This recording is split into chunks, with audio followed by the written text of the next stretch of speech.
Fabrice Coustet vient de nous retrouver. Bonjour Fabrice. Bonjour Lucie, bonjour à tous. Alors la Banque centrale américaine a pris donc hier la décision historique de relever ses taux pour la première fois en près de 10 ans. L'argent gratuit, c'est fini. Sans surprise, la Fed change de cap en annonçant sa première hausse de taux depuis 2006. Les taux directeurs qui étaient maintenus proches de zéro depuis fin 2008 seront relevés de 0,25 points, 25%, évolueront désormais dans une fourchette comprise donc entre 0,25% et 0,50.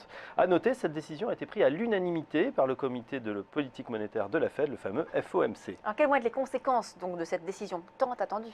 Justement parce que cette nouvelle était largement attendue, ce premier relèvement des taux est presque un non-événement. Circuler, il n'y a rien à voir. D'ailleurs, si on observe les marchés, les indices américains ont fini tranquillement la soirée sur des hausses de 1% pour le S&P 500, 1,5% pour le Nasdaq. Les traders vont pouvoir souffler, les banques centrales principales ont parlé et il ne devrait plus se passer grand-chose sur le marché qui pourrait finir en roue libre. Alors, cependant, il est à noter que le discours très faucon du FOMC, en effet, les membres de la Fed continuent de prévoir 4 hausses des taux en 2016 pour atteindre donc l'objectif de taux de 1,4% à la fin donc de l'année. Et oui, il est vrai que le scénario des experts de la Fed est celui d'une reprise américaine avec un PIB à 2,6%, un objectif surtout de croissance et d'inflation à 2%. Or, les marchés n'anticipent que 2 hausses des taux, la première intervenant seulement en juin 2016, ce qui montre que les marchés doutent encore de la capacité de la Fed à maintenir